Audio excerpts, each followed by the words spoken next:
नमस्कार दोस्तों, आज की कहानी में देखेंगे कि कैसे गांव के लोगों ने समझदारी और सूझबूझ से एक पाखंडी तांत्रिक का पर्दाफाश किया। तो ऐसी ही इंटरेस्टिंग वीडियो पाने के लिए हमारे चैनल को सब्सक्राइब करिए। तो चलिए वीडियो शुरू करते हैं। एक गांव में दीनानाथ नाम का गरीब किसान अपनी पत्नी और बेटे के साथ रहता था। दीनानाथ तंत्र विद्या भूत प्रेतों में ज़्यादा विश्वास रखता था। एक बार की बात है, दीनानाथ का बेटा बीमार पड़ गया। दीनानाथ ने अपने बेटे का आसपास के डॉक्टरों से इलाज करवाया, लेकिन उसे कुछ ज़्यादा फायदा नहीं मिला।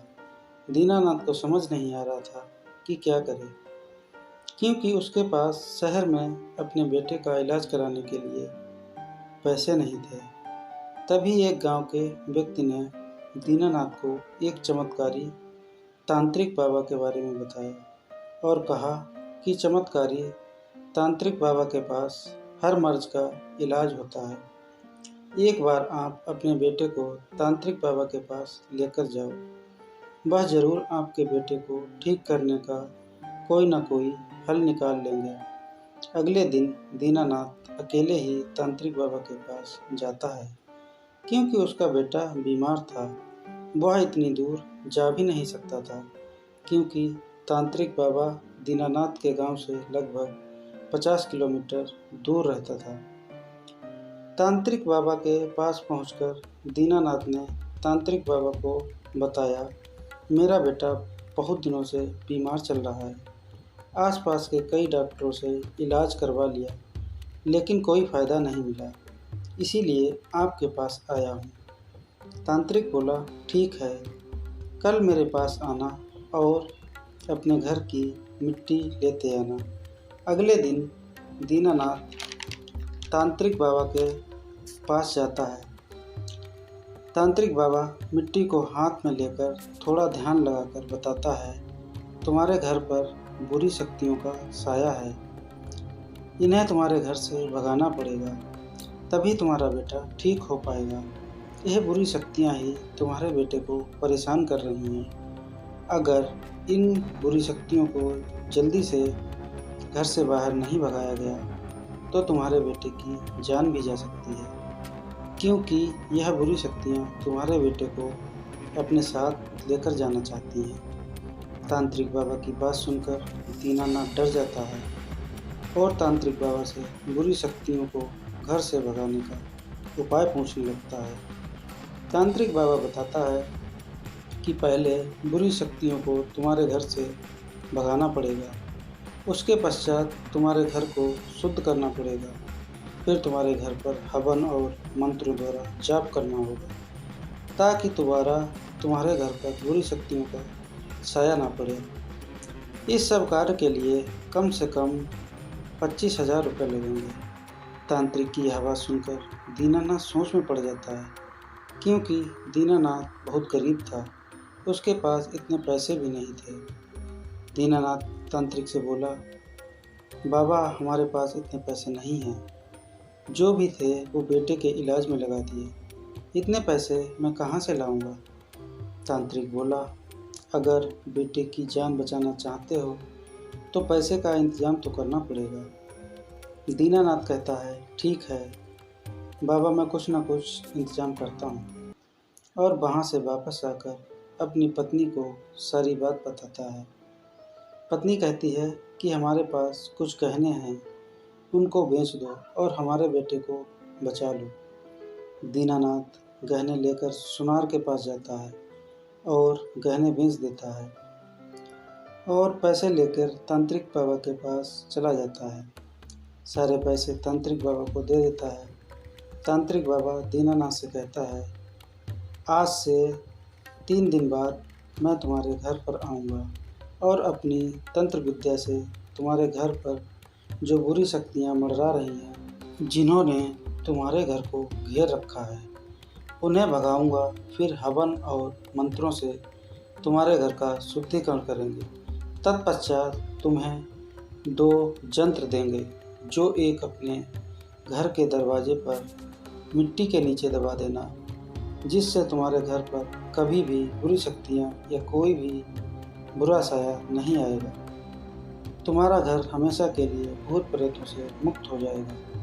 और दूसरा यंत्र अपने बेटे की दाहिने हाथ में बांध देना, जिससे तुम्हारे बेटे पर जो बुरी शक्तियों का साया है या असर है वो ख़त्म हो जाएगा और तुम्हारे बेटे को बीमारी से तुरंत मुक्ति मिल जाएगी। कभी भी बुरी शक्ति आपके बेटे के पास नहीं आ सकती जब तक यह यंत्र आपके बेटे के दाहिने हाथ में बंधा रहेगा।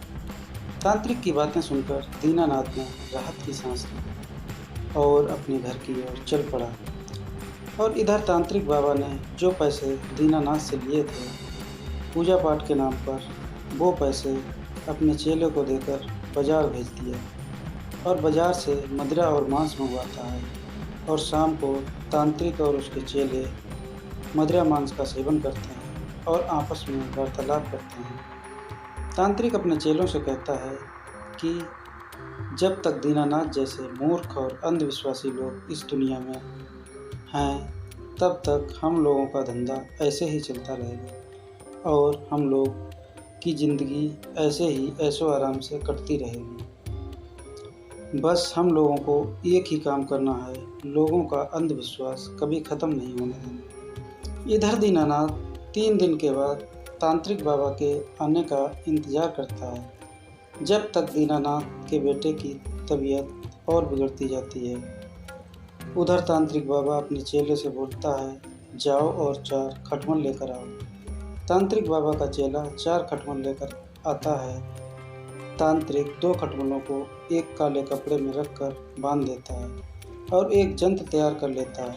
इसी प्रकार दूसरा यंत्र भी तैयार कर लेता है और फिर अपने चेले को लेकर दीनानाथ के घर पहुंच जाता है। दीनानाथ के घर पहुंचकर अपनी तंत्र विद्या करता है और फिर हवन पूजा करता है।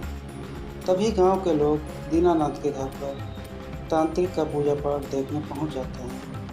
पूजा पाठ खत्म करके तांत्रिक दीनानाथ को वही दोनों यंत्र देता है और कहता है कि इनको आग के पास रख देना। जब ये हिलने लगे तो समझ लेना कि इसमें शक्ति आ गई है और यंत्र जग चुका है। यंत्र जब जग जाए जब ही अपने बेटे के दाहिने हाथ पे बांध देना और दूसरा यंत्र घर के दरवाजे पर मिट्टी में दबा देना। दीनानाथ ने ऐसा ही किया। यंत्र को आग के पास रखा, यंत्र हिलने लगा। जब ही यंत्र को उठाकर अपने बेटे के दाहिने हाथ पर बांधने लगा, तभी वहाँ पर खड़े गांव के एक समझदार व्यक्ति ने दीनानाथ से बोला, ऐसी कौन सी चीज़ है यंत्र में जो आग के पास रखने से ही हिलने लगती है, वैसे नहीं हिलती। दीनानाथ बोला, यह एक तांत्रिक बाबा का कमाल है। उन्होंने अपनी तंत्र विद्या से इसके अंदर शक्तियाँ डाल दी हैं। तभी उस व्यक्ति को कुछ शक पैदा हुआ। उसने दीनानाथ को यंत्र खोलकर देखने को कहा, लेकिन दीनानाथ ने यंत्र खोलने से साफ मना कर दिया। तभी वहाँ पर खड़े सभी गांव वालों ने जोर देकर दीनानाथ से बोला, आखिर क्या है इसमें जो आग के पास रखने से हिलता है? ऐसी कौन सी शक्ति है? एक बार जरा खोल कर देखो तो सही। दीनानाथ ने जब यंत्र खोला तो उसमें 2 बड़े बड़े खटमल निकले। अब सभी लोग समझ गए कि यह यंत्र नहीं बल्कि तांत्रिक ने इसके अंदर खटमल बंद कर दिए थे। तभी उसने बोला था कि आग के पास रखने से इसमें शक्ति आ जाएगी और यंत्र हिलने लगेगा। क्योंकि दीनानाथ ने जब यंत्र को आग के पास रखा था तो उसमें खटमल बंद थे। खटमल को आंच लगने की वजह से वो हिल रहे थे। उसमें कोई शक्ति या कोई तंत्र विद्या नहीं थी। ये बात दीनानाथ को समझ आ गई। अब सभी लोग समझ गए कि पाखंडी तांत्रिक ने दीनानाथ को मूर्ख बनाया। फिर सभी लोग तांत्रिक को पकड़ने के लिए निकल पड़े और इधर दीनानाथ के बेटे की हालत और नाजुक हो गई थी। गांव वालों ने तांत्रिक को आधे रास्ते में पकड़ लिया और पुलिस के हवाले कर दिया। फिर गांव वालों ने मिलकर दीनानाथ के बेटे को अस्पताल में भर्ती कराया। बहुत मुश्किल से दीनानाथ का बेटा बच पाया। सही समय पर सही इलाज की वजह से दीनानाथ का बेटा बच गया। दीनानाथ तंत्र विद्या तांत्रिक के चक्कर में अगर रहता तो उसे बेटे से भी हाथ धोना पड़ता। सही समय पर सही इलाज ही जान बचा सकता है, तंत्र विद्या नहीं। दीनानाथ ने गांव वालों का धन्यवाद किया और बोला, आप लोगों ने सही समय पर हमारी आंखें खोल दी और आप लोगों की मदद से ही मेरा बेटा बच पाया। आज से मैं कभी भी तंत्र विद्या और तांत्रिकों पर कतई भरोसा नहीं करूँगा।